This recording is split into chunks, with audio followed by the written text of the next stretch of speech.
Shoot. This is Trey right here. This is Trey. And interviewing Trey versus Trey. Trey versus Trey. So go ahead and finish your conversation. What was I saying? Like, growing up, man, it wasn't really just like a positive thing growing up. I grew up in Wichita, Kansas.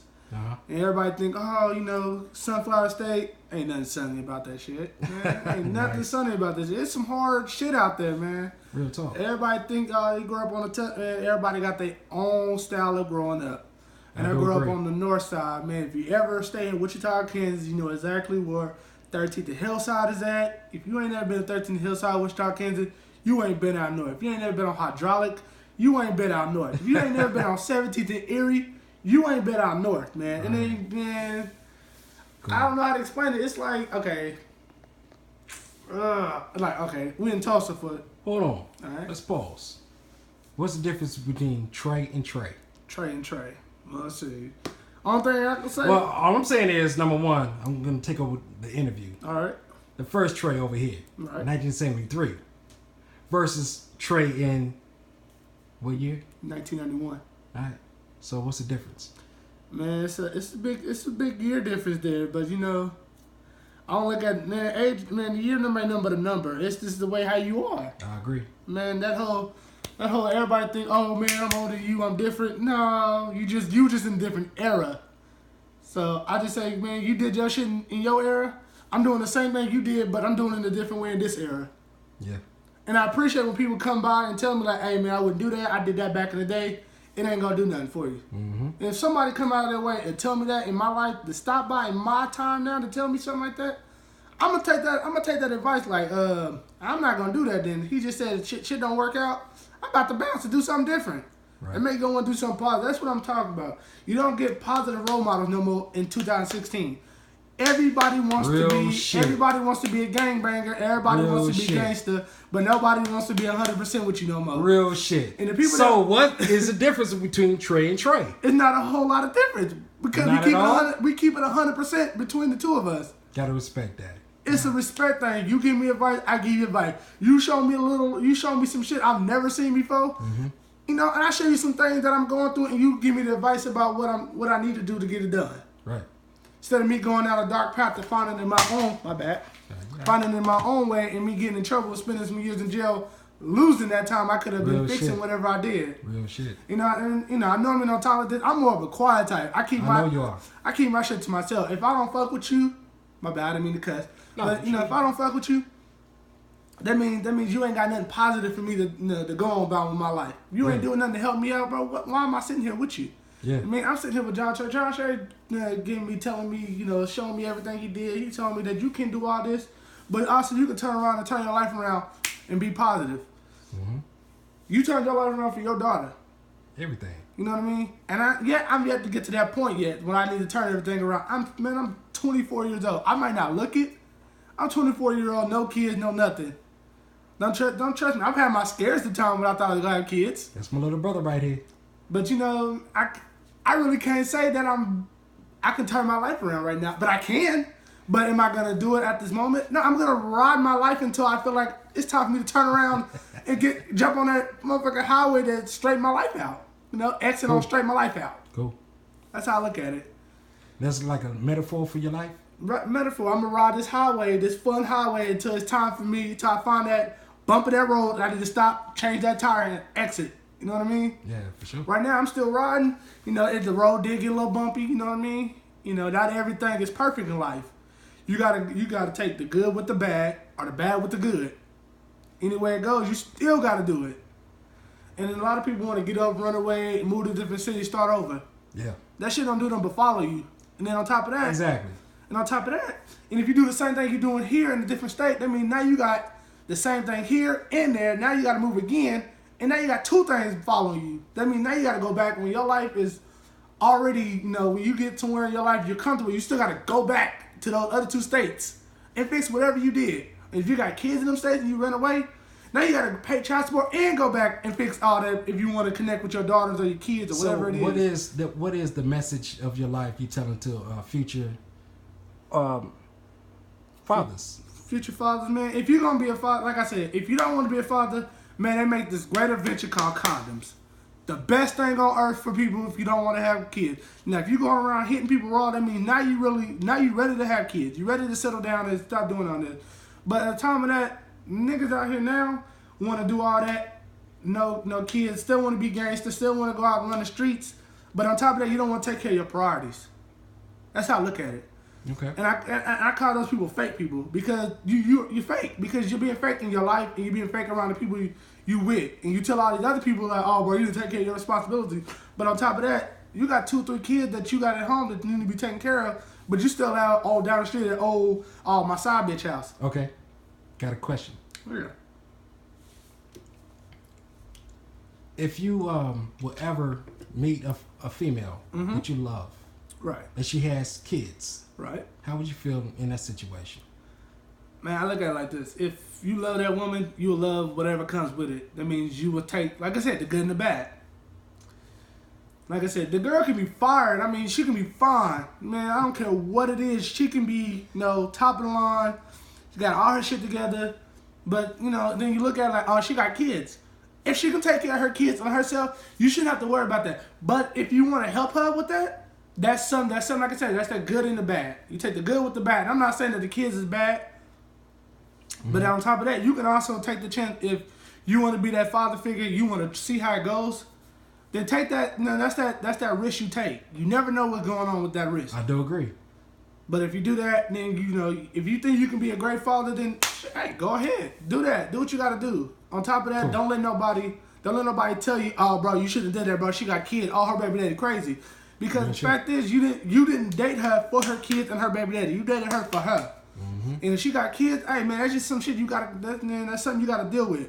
And on top of that, you gotta know if you wanna really sit here and date this kid, I mean, you gotta do like every responsible person to tell you, man, go talk to the baby daddy, let them know that, hey look, even though I'm dating your baby mama, I mean, if it's something me and your kids get into a problem, I'm gonna bring it to you. At the same time, Trey, what you basically saying is that you have to respect that person. Right, you gotta respect that person and it goes vice versa. Right, and that person got respected. Now, if you date somebody and they tell you, I want to be with you, but if you want me to raise kids, I'm not ready for that. They got to respect that part.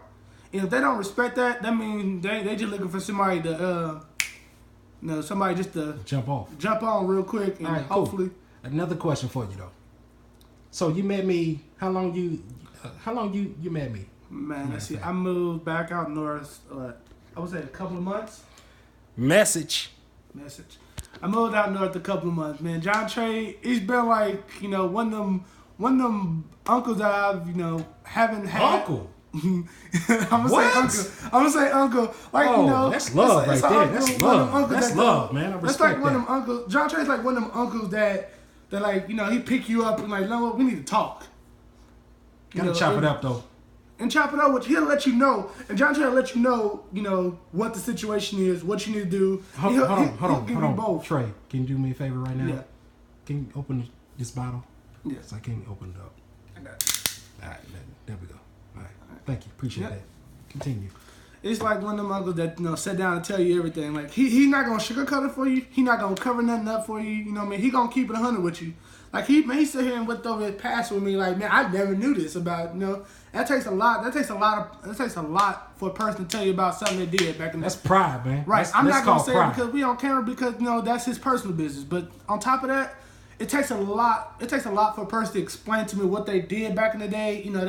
He did all the bad. He enjoyed the good with the bad. Real shit. On top of that, when he got a daughter, man, he got his hair straight. He got all straight. Because now he actually living for somebody now. So, on top of that, I look at it like, that's some good advice for me, just in case I do get a kid, I know what I need to do. I need to stop doing the dumb shit I do, stop running out. It's irrelevant. Right, that's irrelevant. Everything else is irrelevant now. Because now you got to focus on, I got to get her settled, I got to get her ready, make sure she don't need no money to do this. All right, stop. You know what I mean? Am I a good friend? Man, I would say like this. He's one of them friends that, he's one of them friends that's he's going to do everything in his power to help you out. That's how I look at it. My dude Trey called me uncle, so that's, I'm honored. All right, I don't really, I'm not really, I don't really get too, attached with a lot of people, but Come on, John man. Trey, John Trey's been around my family, so I look at it like, man, he's part of the family over there because he comes over, he chills with us. We set up, we watch basketball games, we listen to music, he chops it up. He lets me know about different MCs I didn't know when I was growing up. I'm listening to all these hip hop, I'm listening to a lot of shit on the radio. He keeps me, back in the day, this was, he ain't, Trey's not even ready, but, the thing is, too, Trey, is that, hold on. I got you. The thing about Trey is that I have patience and have respect for my friends. This is my little brother. He called me uncle now, so I feel very privileged. Nipples getting hard right now. Okay. Shit. But the thing about Trey, we two Treys, and I do respect him like is his name the third, always. I don't do 1, 2, 3. I can't even count it. I do 1, 2, 3, 3, 1, 2, 3. I can barely do 3 because I can't even put my fingers up now. So I'm nervous like a hole in church. The thing about me is that two Treys they combine together. Let's call them sixes. Six. We are very quiet, but as far as like me having beer, I get boisterous and I do talk a lot. I'm always honest, but when I'm sober, I'm quiet. So I don't let nobody fuck with me at all. But at the same time, I do have a good judge of character, and that's John Trey all day. Can't stop it, can't knock it. Gotta be myself. That's about it. Yeah. But thank you for calling me I'm Unc. Right, man. That's how I look at it. Respect, though. It's respect. You look out for my peoples over there, man, and I appreciate that so much, man. A lot of people don't do that for people, A lot of people just go on by their business. Sometimes, Trey, I don't trust nobody. I don't. But, I am a good judge of character. Right. So, you're a good person. So, just... Man, I'm let you into my house and show you pictures about everything, and videos. Right, man. We got a common friend, Brian Clark, man. I've been knowing Brian since Slim. Man, Slim. I've been knowing Slim. Man, look, we were at the. You don't know about the real Slim, though. I don't know about the real Slim, but the Slim I worked with, I got mad videos. Videos. And me and Slim been knowing each other. It's weird how me and Slim met. I go like that. We work together, and don't get me wrong. And I don't like putting people's name out there. I don't like putting things out there. He already told me about you. He was like, man, we worked at Hillcrest. I was like, right. Won't you get out and say hello? He was like, man, I'm late for work. I was like, all right, man, just right, your boy, all right? Yeah, we met at Hillcrest. We both worked down in the kitchen. We was in the kitchen. Everybody knew when me and Brian was in there, bro. We was always there, cracking jokes. The thing about Slim too. I'll tell you something though. Think about Slim, he got a badass fucking attitude. He do. But even at the same time though, the little brother comes in, it's like, hey, check your attitude at the door. He's like, you know what, Trey? He called me Trey G. You know what, Trey G? You right. You posted this shit on Facebook. So this is longevity. Right. And I am a good friend. At the same time, I see Slim as my big brother. Right. He's part of my family. So same thing you said, Trey. It's like you give me advice. I take heed no matter what. I'm never perfect. I'm never right. That's how me and Drew is, man. Come on, man. Even at the same time, is that the thing about me is that I love to learn. All right, man. You can't do nothing but learn, man. You learn every day. That's cool. Every day, it ain't like you just know everything waking up, man. You gotta learn. It's a process of learning things. Like, man, longevity. Like me growing up. Now hold on. All right. So let's end this interview. This is Trey versus Trey, part 1. Part 1. Part 1. Somebody calling. Oh, this my house phone. I think that might be Drew. You might have one hit that. Yeah, that's Drew. All right, cool. Answer that phone. Hello? Hit that speaker. In the middle. Hold on. You said what? I said, but what are you over there doing? Man, sitting over here watching the video, man. We over here making an interview and shit. Watching the video of John Trey versus Slim, man. I've been trying to go get my hair cut for like the longest, right? Yeah, that's right. My fault, man. Hey,